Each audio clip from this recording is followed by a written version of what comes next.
O tarifaço de Donald Trump chegou ao Brasil. O presidente americano anuncia 50% de tarifas aos produtos brasileiros. As justificativas estão nos BRICS, nas Big Techs e no Bolsonaro.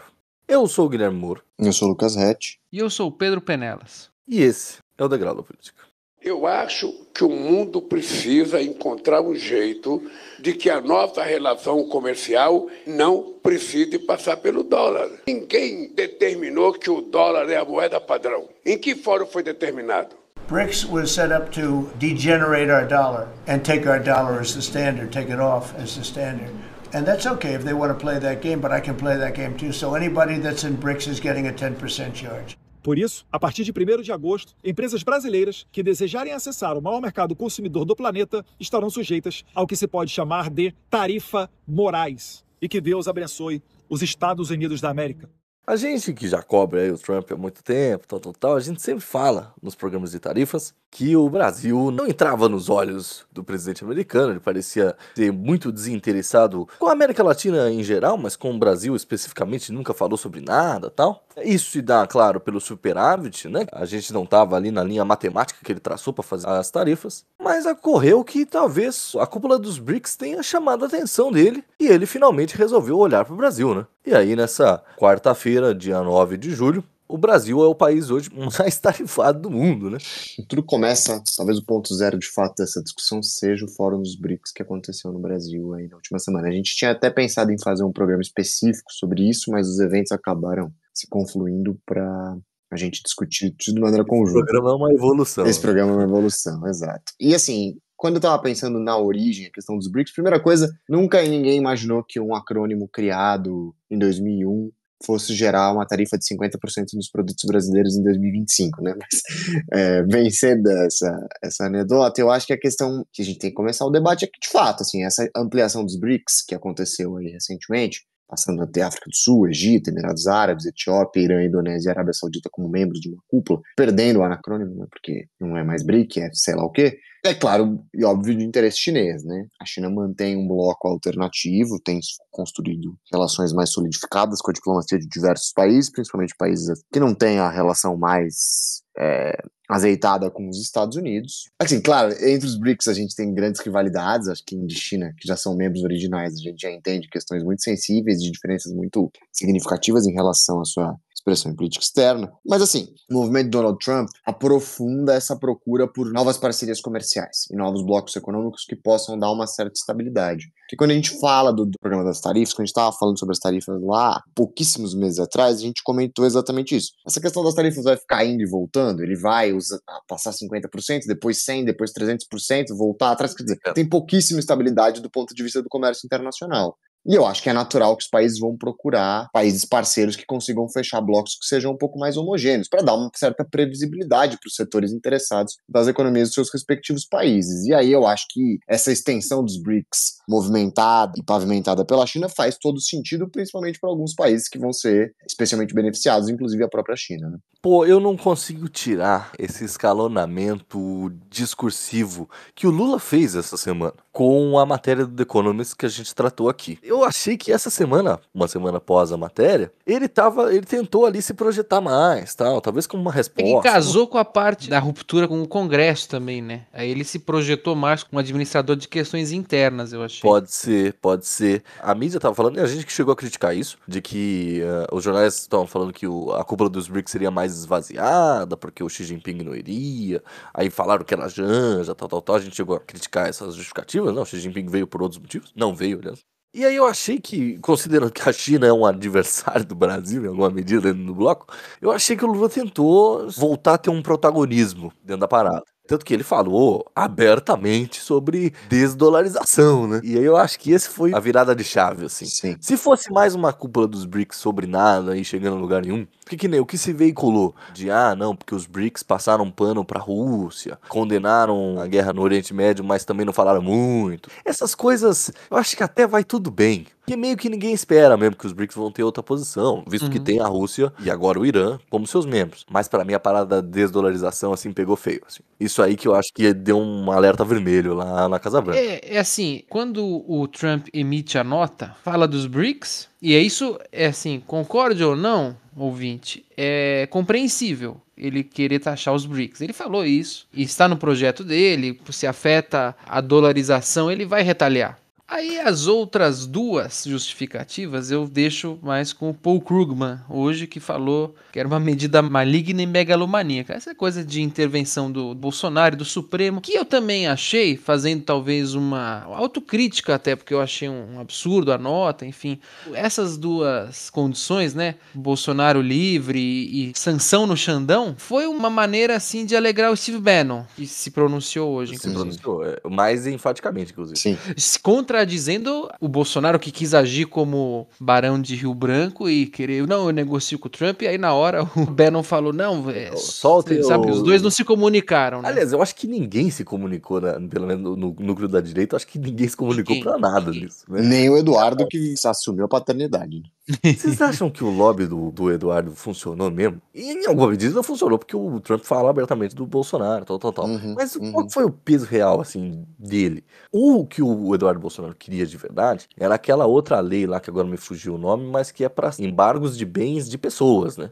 Ele queria que o Alexandre de Moraes, ou até todos do STF, fossem embargados, tal. Não era exatamente tarifa, né, cara? Eu acho que a coisa subiu um pouco a mais. Eu acho que ele também foi pego desprevenido, mas na dúvida, né, é melhor assumir a parada. Até porque rolou isso aí, ele não poderia não falar que ele não fez nada, né? Sim. Lógico. Eu acho que talvez o Trump não entendeu o bom inglês do Eduardo Bolsonaro. Só retomando uma coisa que vocês falaram de desdolarização, eu acho assim, aí é uma opinião polêmica, vai rolar. Eu acho inevitável que não role. Porque eu acho que os Estados nacionais já não têm capacidade soberana de controlar determinados volumes de capital, e a gente tá falando de cripto e etc. Mas eu acho que isso é uma discussão que...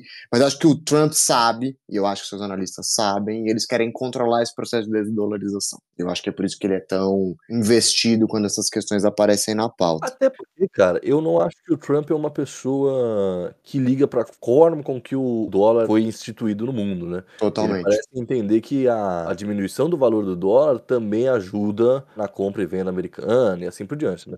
Uma outra relação com a moeda. Ele tem uma relação com uma moeda mais parecida com um país exportador, que aparentemente é o que ele gostaria que os Estados Unidos voltassem a ser, né? Um pouco dessa questão das tarifas dele tem esse intuito dos Estados Unidos voltar a produzir, mas aí não só para abastecer seu grande mercado interno, mas projetar internacionalmente como um país que ainda tem a capacidade de exportar produtos manufaturados. Agora, em relação ao Bolsonaro, ao Eduardo Bolsonaro especificamente falando, assim, acho que a articulação dele tem alguma validade, uma vez que ele aparece como justificativo oficial. Mas não me parece o resultado que eles gostariam, porque vai afastar setores de interesse do bolsonarismo mesmo dentro do país, né? A gente está falando de São Paulo, estado governado pelo Tarcísio, e aí, claro, a gente sempre pode alimentar essa rivalidade entre o Tarcísio e a família Bolsonaro, mas setores importantes do agronegócio sairão substancialmente prejudicados se essa tarifa em agosto de fato for efetivada, né? E são setores que sempre foram, que têm nos últimos anos se associado muito ao bolsonarismo. Então eu imagino que não era o resultado que eles gostariam, mas eles acabaram tendo que reivindicar a paternidade, porque ele está ali há alguns meses como esse deputado no exílio e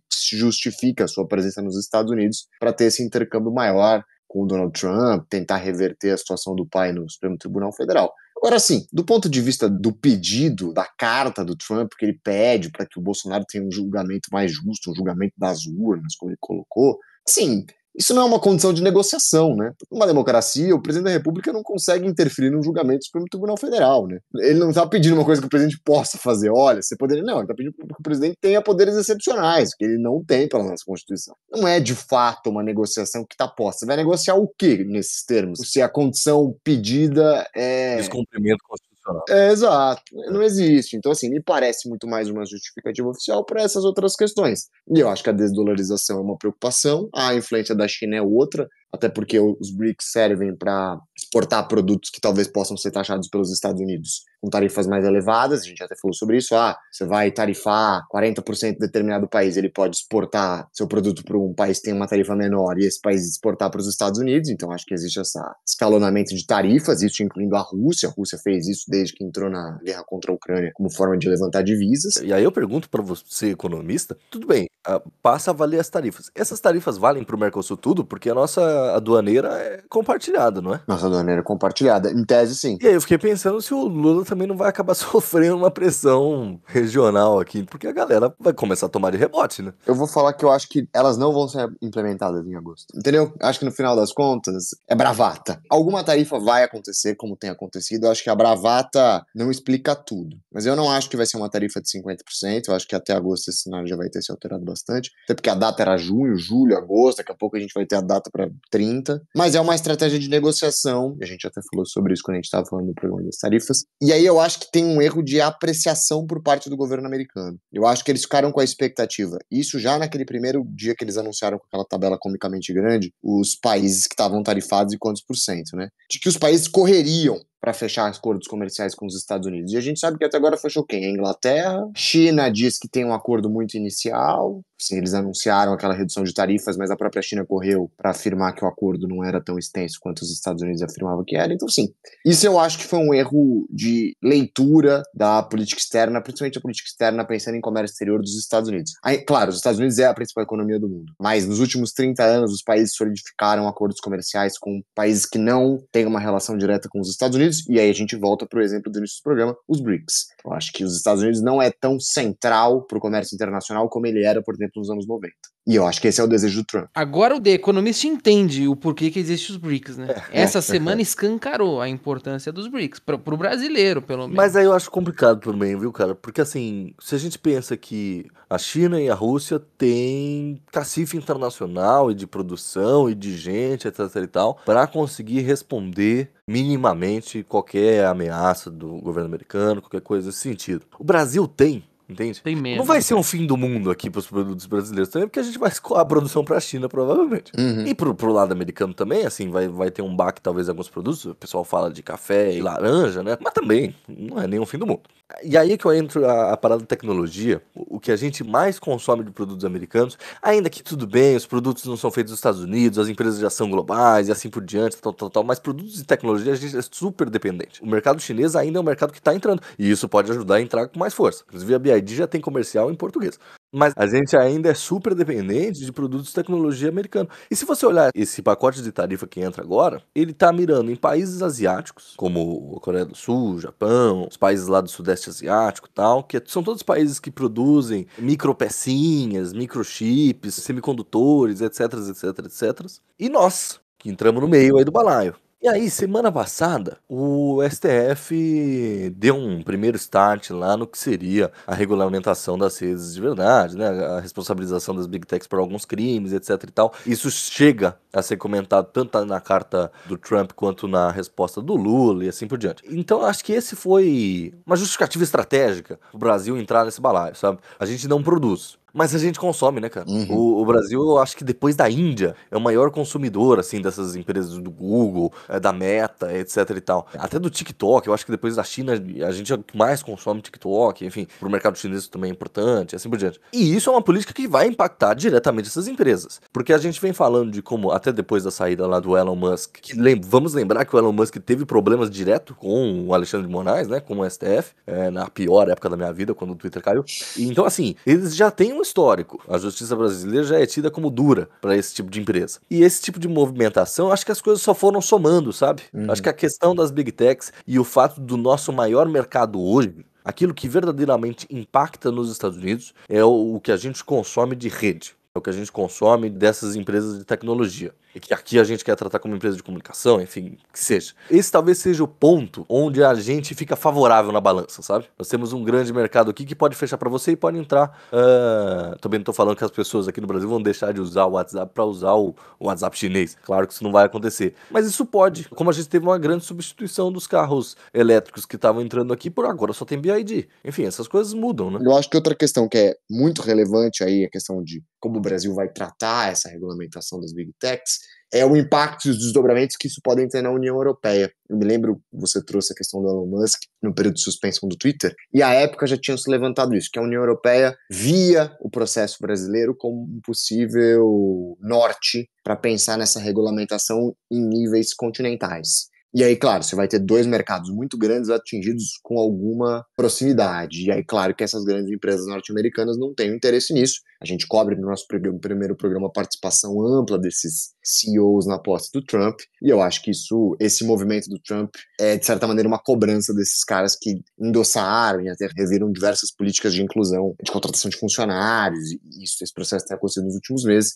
Eu acho que agora é a contraparte. Quer dizer, não vamos tentar regulamentar, porque no final das contas não é interessante para essas grandes empresas que as suas atividades sejam tão escrutinadas. Né? Conforme a sua explicação vai se dando, para mim fica mais difícil acreditar que o articulador dessa imposição foi o Eduardo Bolsonaro, né? Virou marketing para ele, só que para mim é um marketing ao contrário. Se ele fosse esperto mesmo, ele tinha falado o que o Bolsonaro falou. Não, eu vou negociar com o Trump. Lógico. Porque ele podia ter construído uma narrativa de olha aí o que o Lula tá fazendo, tal. Eu tô aqui e vou tentar melhorar essa situação. E não, ele virou e falou, fui eu que fiz.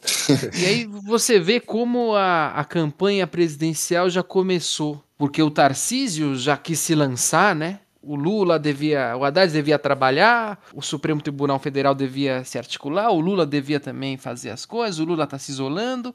O Eduardo Bolsonaro também se lançou, né? Falou, não, fui eu.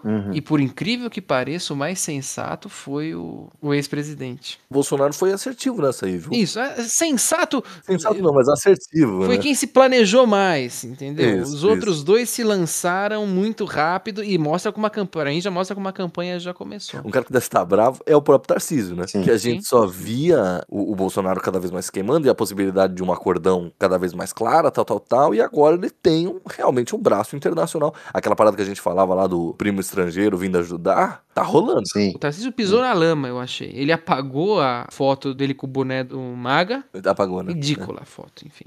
E aí veio falar assim, ele fala, o Haddad tem que fazer o trabalho dele. Eu tô compromissado com São Paulo. Aí hoje onde ele está? Você acha que ele está aqui, no Palácio dos Bandeirantes? Está lá em Brasília, negociando com o pai dele, né? O capitão. Ele deu uma zemada hoje, né? Eu achei. Ele teve o seu momento Zema, porque foi falar, se enrolou, eu achei que ele pisou na lama. Hoje ele deu uma canelada. Ele podia ter tido uma posição menos bolsonarista, né? Menos bolsonarista, exatamente. Porque assim, é isso que você falou, tá minando setores estratégicos do bolsonarismo. Você acha que o agro tá feliz? Não tá feliz. A Tereza Cristina, que era cotada, né, pelo Centrão, pelo PIB, para ser a candidata a vice... Como que ela sai nessa história? Como o agro está nessa história? Hoje no Valor Econômico já saiu. O agro está insatisfeito. Então, assim, a porta está aberta para uma investida midiática. Os bolsonaristas se desorganizaram por um segundo e é nessa hora que cabe ao Sidônio Palmeira, aos deputados da base, fazerem um trabalho que o governo tem que entrar com o carro. Em relação ao Tarcísio, eu acho que todo mundo, de maneira geral,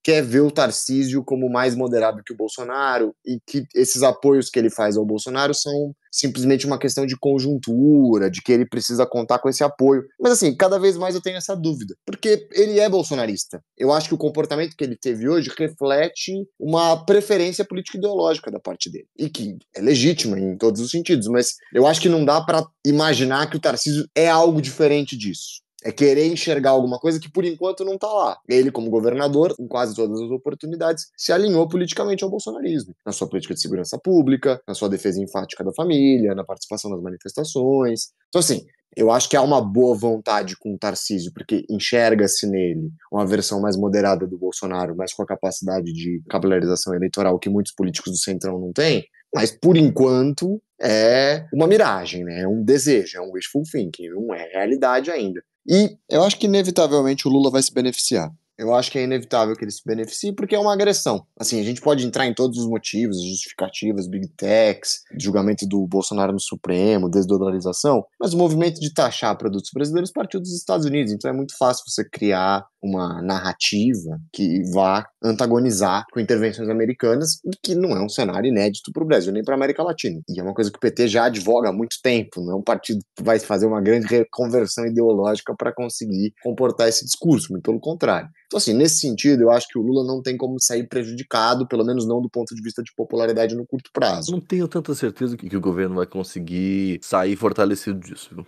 É porque eu acho que no fim do dia, ainda que propaganda funcione e etc e tal, se as coisas vão mal, a culpa é de quem tá lá, sabe? independente de quem verdadeiramente tenha feito a parada, se isso gerar um quadro inflacionário, se os produtos ficarem mais caros, se empresas ligadas ao agro, etc e tal, quebrarem, se coisas ruins para a economia, o cara vai olhar para quem tá no governo e vai falar: a culpa é sua. Mas aí eu tenho um contra-argumento. Eu entendo o seu caso, mas eu lembrei, sabe, me veio uma cena. Parecia uma pegadinha do Silvio Santos. O Ivo Holanda. Não, porque o Ivo Holanda é bom. Sabe quando não vai o Ivo Holanda, vai outro? Ficou tão combinado que ficou mal feito. Em 1 minuto já o Nicolas Ferreira já tava falando, não, é culpa do Lula. O Tarcísio tava falando. E aí depois o Eduardo Bolsonaro falou outra coisa. Tudo bem que é normal você culpar o goleiro, é normal você culpar quem tá no cargo. Mas dessa vez eu achei que foi tão mal feito, foi tão mal combinado. Eu não acho que vai acontecer o que aconteceu com o Canadá e com a Austrália, que elegeram um anti-Trump ali. Eu não acho que isso é tão nítido. Só que dessa vez eu achei a brecha um pouco maior pro Lula, entendeu? Eu acho que o ponto mais importante é isso aí mesmo. Não dá pra você querer replicar no Brasil o que ocorreu nesses países,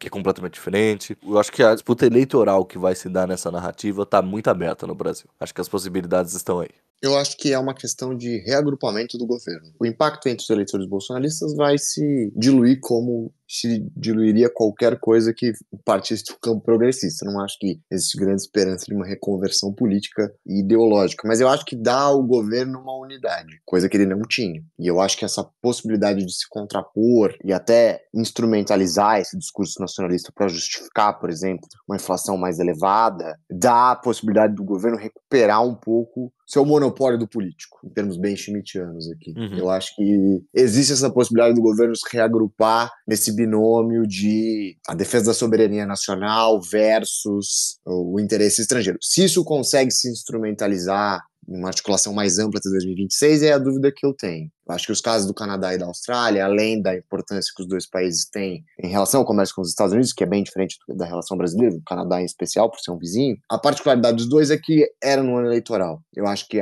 o intervalo para 2026 pode fazer com que este movimento perca força quando a gente estiver chegando às vésperas do pleito. Mas eu acho que nos meses subsequentes, que nós vamos testemunhar agora, eu acho que o governo consegue se reagrupar dentro de uma estrutura discursiva que ele não tinha. E eu acho que isso por si só já torna o governo um pouco mais forte. Ele ensaiou isso com o Congresso, mas essa disputa é muito mais difícil por todas as articulações entranhadas que a gente vem noticiando aqui. Eu acho que é um pouco mais simples do ponto de vista discursivo essa operacionalização numa rivalidade com os Estados Unidos. Eu acho que é uma pauta que o PT já tem e é fácil recuperar esse eleitor que estava já quase entregando os pontos em relação a 2026.